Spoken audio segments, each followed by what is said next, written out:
Welcome to the Corpora podcast, where I sit down with leading professionals and thinkers to talk all things startup law, technology, and the future of corporate law. Corpora is your startup's legal dashboard. We are changing the way that startups get legal done, based on a very simple premise: empowering founders with the tools that they need to take care of the low-stakes, simple stuff themselves, such as sending out boilerplate NDAs or offer letters, but also empowering attorneys with the tools that they need to take care of the high-stakes strategic stuff more effectively, such as negotiating and closing price rounds. Our first tool is the Smart Legal Drive, which is already available. It gives companies a platform to keep their documents organized, accurate, complete, and highly searchable, and also giving you a heads up in case there are red flags in them. My name is Stepan Khosretsyan. I'm the co-founder and CEO of Corpora, and I'm very pleased to introduce my guest for today, an exceptional corporate attorney and a good friend of mine, Eduard Grigoryan. I'm going to read out Eduard's very impressive bio. Eduard is a senior associate at Latham Watkins, practicing out of New York and Los Angeles. He is a member of the Emerging Companies practice and represents emerging and established technology companies, as well as venture capital and growth investors that invest in technology companies. Eduard has represented technology companies and venture funds in financing transactions with a combined deal value of over $1 billion, as well as sellers and acquirers in M&A transactions with a combined deal value of over $30 billion. Eduard is a graduate of Columbia University and Harvard Law School. In his free time, he lectures and writes on issues of economic development and corporate law in emerging markets. Ed, so great to have you on the show. Thank you for having me, Stepan. Thank you. It's awesome to be here. Ed, you are the OG corporate lawyer. You've seen it all. You've seen all the situations. You work with a multitude of founders. What are your thoughts in terms of when a founder should hire an attorney? Should it be before incorporating, right after incorporating? Can they hold it off until they fundraise? What are your thoughts on this? What's the best practice? First off, thanks for having me, Stepan, and I'm really looking forward to discussing these issues with you. This is an exciting podcast. I don't know many others like this, and I think this is a great step forward to bridge the two communities of, the founders and the lawyers, and try to make them understand each other and work more closely together. So thank you for doing this. Thank you. To get to your question, I think the answer is before incorporation. That's a simple one. So next question. Easy on the next one. No, I'm kidding. I think maybe it might make sense to take a step back and think about this a little bit. I think there might be a little bit of confusion when people think about their business strategy. The way I see it is, I think the founder needs to decide what type of a business they're trying to create. Is it a traditional business or is it a startup? And my perspective is this. The traditional business is sort of self-funded, trying to get to profitability early on, and it's kind of steady and slow growth. A lot of your small businesses are traditional business, right? Someone's opening a coffee shop or a local gym or things like that. A startup is a different kind of beast where the idea is to scale as quickly as possible and growth at all costs kind of a situation. In the second scenario, in the startup scenario, you're creating both a product that you're selling to your customers, but at the same time, your company itself is a product as well, because you're looking for a specific outcome. Whether you're looking to sell your company to another bigger company, or for an IPO, you need to have a specific setup in order to be able to do that, right? Your company needs to have a certain structure. It needs to go through certain regulatory requirements, and it needs to be in the right kind of form and shape in order to do those things. So if you are trying to play the startup game, you need to engage a lawyer as early as possible, because they are a key member of the team who are going to help you shape the company through the life cycle from formation to the exit or the IPO. Mm-hmm. So it becomes much more important to call a lawyer early, so they set up the right type of a structure for your company and carry it forward. Mm-hmm. And I'll also be curious to know your thoughts on how hands-on the attorney should be from day one, whether we're talking about high-level strategic guidance or actually doing work. We'll talk more about this later on in the show. But since we're talking about founders hiring attorneys, what should a founder of a venture-backed high-growth startup look for in an attorney? Yeah, that's a good question. So if I were a founder, I would look for three things. One would be the expertise. You want to hire someone who knows what they're doing, who has substantive knowledge in the field. And, you don't really want to hire a real estate attorney or trust attorney to do your startup work. Nothing against real estate attorneys. They're cool people. But it's just a different specialty, different almost profession, you could say, right? You could think of it as, doctors. Like, you're not going to go get a heart surgery from a neurosurgeon and vice versa. Those are different kind of doctors. Same with lawyers. And I think most founders tend to kind of lump us together, like the legal profession. Every lawyer is kind of a lawyer, but there are specialties, and there are people who specialize in certain fields, and you want to hire someone who has that expertise. Otherwise, you're basically paying them to figure it out, and that doesn't really make sense for a startup founder. The second, I would say, is experience. So they need to have done this a couple of times, right? Again, you're hiring someone to guide you through a 5 or 10 year process. If they've never walked that path, they can't really guide you efficiently, right? They're probably going to make some missteps and mistakes and learn on them. So you want to hire someone who's carried a couple of companies from formation to the sale or IPO and have that experiences to know where the traps are and where to go next. And third, which is often overlooked, I would say someone with kind of honesty and integrity. And the reason it's important, and this is kind of an interesting fact, that sort of one of the primary reasons why lawyers charge by the hour, which I know everybody hates lawyers for that, right, is to create independence, right? It's a way to remove a conflict of interest. If you hire someone whose compensation depends on, a success fee, basically, right, whether the transaction happens or not, then they have an incentive to hide the risks from you and to exaggerate the upside of it, which kind of is in their personal interest. What you want your lawyer to be is to be a trusted advisor who gives you the honest truth and helps you make a reasonable decision based on the pros and the cons. So you want someone honest who would be forthright with you, who wouldn't hide the ball from you, and who would have integrity and just kind of say it as it is and lay all the risks, the pros, the cons, and help you think through that.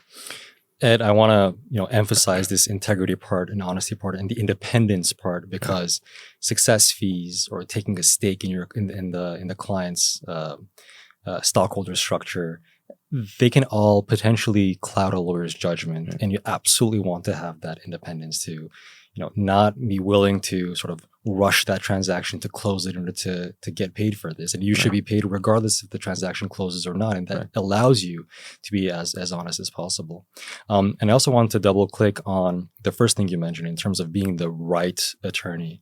One thing that I've seen a mistake come up again and again and again, where a client would come to me, but they had worked with another attorney before. And they're like, yeah, they were a business attorney. They were a corporate attorney. They had done a lot of California LLCs and a lot of Texas corporations. And they set me up with only 1,000 authorized shares of common stock.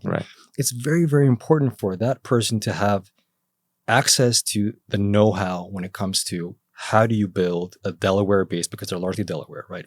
Delaware-based, high-growth, venture-backed startup. It's a very bespoke, or rather very specific niche form of corporate law. Right. That's exactly right. And I don't think a lot of people understand that. As I said, most people, and understandably so, there's not a lot of information out there. They think, well, a lawyer is a lawyer, especially corporate lawyer is a corporate lawyer, right? But there are, again, different types of corporate lawyers. And the question I would ask is, how many startups have you represented? How many of them had, their Series A, B, C? How many of them have sold? How many of them have IPO'd? You want to get a sense of the depth of knowledge and experience the person has in dealing with exactly what you are trying to do. So I completely agree with you. And, there are a lot of lawyers out there who are great lawyers, but they do different kind of, legal work, and it's not quite applicable. I completely relate to that experience. And while we're on the topic, founders sometimes do things that drive attorneys nuts. And by that, I mean they do things that actually harm the founder, and the attorney has to clean up that mess. And I'd like to, ask this question as well. I think the attorney would much rather the founder not make the mistake, not create the headache, not have the lawyer file that certificate of validation with the Delaware Division of Corporations that's going to cost a pretty penny and take a while, than make the mistake. And even if the lawyer is going to sort of financially benefit from that mistake, right? So there are these things founders do that drive lawyers nuts. And my favorite pet peeve is when a founder comes to me and says, well, I've signed a term sheet for a Series Seed let's get to price work. round. Yeah, let's get to work. Did you not have my number before this? Right. What are some mistakes that you've seen founders make over and over and over again that are harming themselves above anything? Yeah, the term sheet is a good one. Sometimes they come to you and they say, I signed a term sheet, and you're like, well, okay, fine, we can probably deal with it. And then you read it and it's binding. And then now you can't even get out of it, right? Because traditionally most term sheets are not binding. They're just kind of set of general rules. But it happens. People sign all sorts of things without discussing with a lawyer, and they get excited, and you look at it and they're giving away their firstborn for, a bag of chips. So not a great idea. Generally speaking, I think most mistakes are done at an early stage. And the reason for that is, again, if you're playing the startup game, there's going to come a point at which you're raising money from probably a reasonably well-established VC fund that's effectively going to force you to hire good counsel and make sure that your company is cleaned up. So there's kind of this natural progression where you have freedom to do whatever you want, and you might choose not to call a lawyer, and then you will be forced to do everything by the book. So I see most of the mistakes happening between formation and their first fundraise. And the kind of biggest mistakes that I see are the first term sheet, right? Because again, sometimes they either work without a lawyer or with someone who's not an expert. And two other issues. The first one is the 83B election, which is huge. That could be a game over for a founder, right? And in kind of to describe it briefly, what it is when you issue yourself stock when you form the company. This company is effectively worth nothing because there's nothing behind the company. You issue yourself the stock, and if the stock is subject to vesting, which is very typical, right? 4-year vesting with a 1-year cliff, or sometimes it's 3 years. The way the IRS looks at this is your taxes on the value of the stock are due when the stock vests. So in your kind of first year, your taxes are due on the 1/4, second year, 1/4, 1/4, and 1/4. So what ends up happening if you don't file the 83B election is, let's say you worked on the company very hard for a year. It comes your second year, you get a term sheet from a VC fund, and they give you a nice $20-30 million valuation, and you're very excited. You run to the lawyer and you say, let's get to work. And they say, well, did you file an 83B election? And you say, well, no, what is it? I don't know. And what that is that effectively your company is worth $30 million now. So you owe the IRS taxes on the value of whatever you owe, like whatever vested in that year. Ouch. And that could be, hundreds of thousands of dollars, right? Out of nowhere. And that's pretty much game over, right? You can't really fix that. You might be able to fix some of the tax down the road in the future years, but in that year when the tax is already due, you have to pay it. So that's one big one. That's a scary one. And another is the 409A valuation, which is another issue that comes up all the time. And what that is effectively the IRS says, you can issue options to employees or yourself. If you obtain a 409A valuation, which is an independent valuation by a third party, then that creates a safe harbor. Whatever valuation they gave for those options, we will take and we won't challenge. Otherwise, we reserve the right to challenge your valuation of whatever exercise price you issued to. And if we determine that the actual value was higher than what you issued it at, then the person who received the options owes the difference, the tax on the difference, plus a 20% penalty, plus late fees. And there's a higher interest on those late fees. So it's all sorts of additional charges on top of it. And if it's an employee, the company was supposed to withhold a certain amount from that payment in taxes and send it to the IRS. So it becomes a nightmare and a mess. It's something not a lot of founders know about. They get excited. They issue options from the pool. They form the company through some website and something like that. And they end up owing a bunch of taxes. And taxes, as you can't really fight that. That's just something that you have to pay. So you got to be very careful and thoughtful about that. Death and taxes, right? Yeah, exactly. Right. 409A evaluation, 83B election, and that term sheet. Yes. Those are kind of the big three. And to recap, how long does a founder have to file that 83B election, and from what time? So 30 days from the issuance of stock, and it's a hard deadline. You can call them, you can cry, you can plea, you can do whatever you want. You're probably not even going to get through the line, like then it'll pick up. But even if you do, there's no way. Like it's 30 days done. 30 days to file that 83B election. But here you have it. That's one of the common mistakes. And you talked about the 498 evaluation.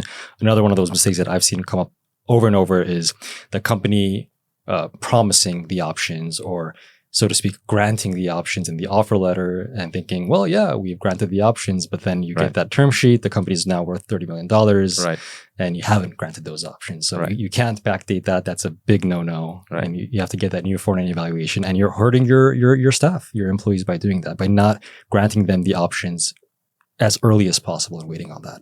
Absolutely. I would say anything that relates to issuance of stock, which is effectively transfer of value, right? You're transferring value to someone. You should discuss with a lawyer, because there are definitely tax consequences, there's securities law consequences, and just generally good for you to understand how this works and have someone guide you through it. Mm-hmm. Ed, let's talk fundraising.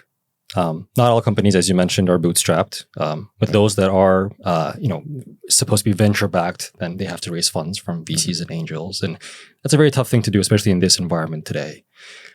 So founders have to put their best foot forward. Legally, what does this look like? What are some best practices that founders should pay attention to on the legal front as they prepare for an equity round, say 6 to 12 months down the line? Right. That's a good question. So a lot depends on the economic environment, right? Like currently the market is a little tougher to fundraise, and it becomes particularly important to pay attention to the legal aspects and the details of the process. I would say typically what I see, there's the business case for raising money, right? You have to have, the justification why someone should invest in your company. That's a separate topic, and we can talk about it. From the legal perspective, what matters the most, I would say, is the timing. You want to be quick, you want to be efficient, because oftentimes the speed affects the likelihood of the deal happening, especially if it's an uncertain economic environment when VCs are pooling their funds and they're not sure they want to invest, and there's all sorts of doubt and uncertainty. Creating an additional time kind of gap and complexity and diligence and not being prepared for the fundraise gives the investors a reason to cancel the deal, pull the money, and just change their mind. So you want to go into the fundraise being prepared, having cleaned up your house, having your documents in order, having them organized, ready to dispatch them as soon as possible, and coordinating with your lawyers so they are ready on their end as well to move fast and get through the term sheet negotiation and the closing process as soon as possible, to avoid giving the investor reason to hesitate, doubt, uncover potential diligence issues, and just kind of get into this whole messy situation. I want to emphasize that line, keeping your house in order. Right. It seems like a very simple thing to do, but it often, things fall through the cracks, documents are all over the place, and it's very, very important at any given time for the company to have their house in order. Right. I completely agree with that. You definitely don't want to lose a deal just because, your company is a mess and you're slow to find documents and produce them. It's not a good reason to lose a deal. Let's talk about how hands-on the attorney should be with the company. I've noticed this dichotomy while I was practicing law and now as well, in that you have founders and some, I'm surprised to say, some very seasoned advisors as well that say, you know what, lawyers are only for the high stakes stuff. You don't need a lawyer for anything else.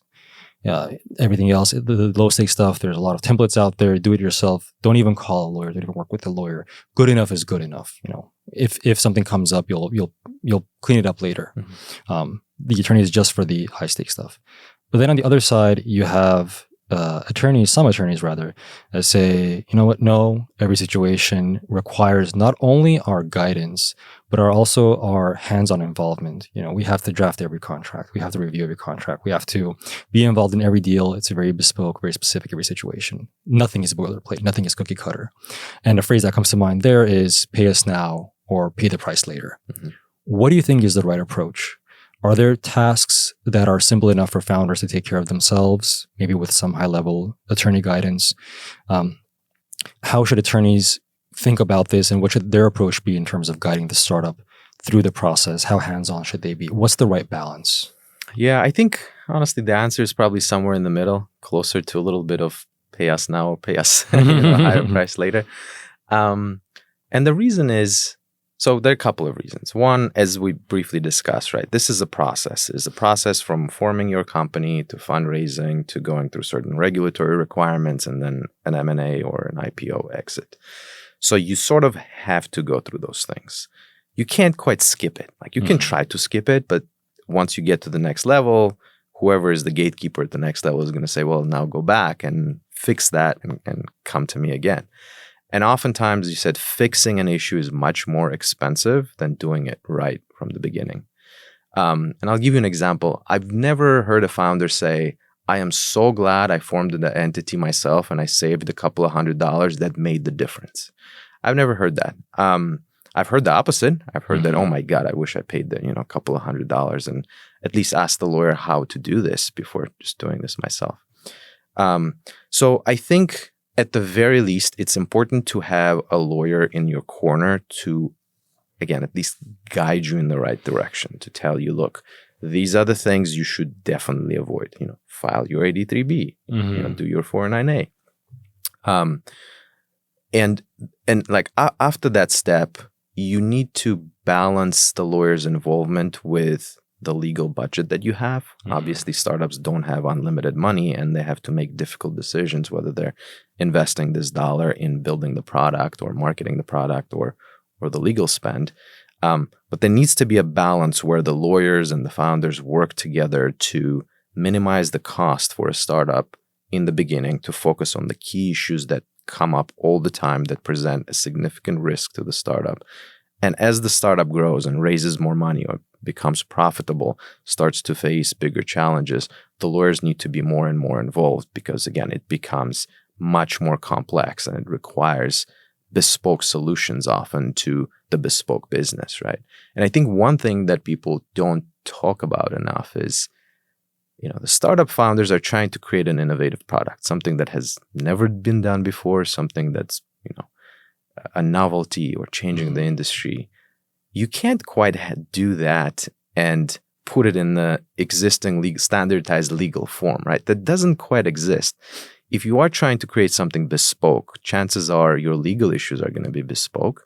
So you do need a human being to look at that and say, well, this is probably how we need to solve this problem. You can't quite apply kind of the rubber stamp solution to something creative that you're doing. Very different. Right. And of course, in that sense, there are a lot of companies out there that follow a very standard approach, but then you have the very, very innovative and ambitious companies that are in very niche areas that can't follow the standard approaches. On that question, you said that you lean more towards the pay us now or pay the price later. Loyalty rates tend to be very handsome. Depending on the type of law firm, it can go upwards from $500 to upwards of $1,000. And this creates an issue, an access to law issue, a gap between what startups need and what they can afford.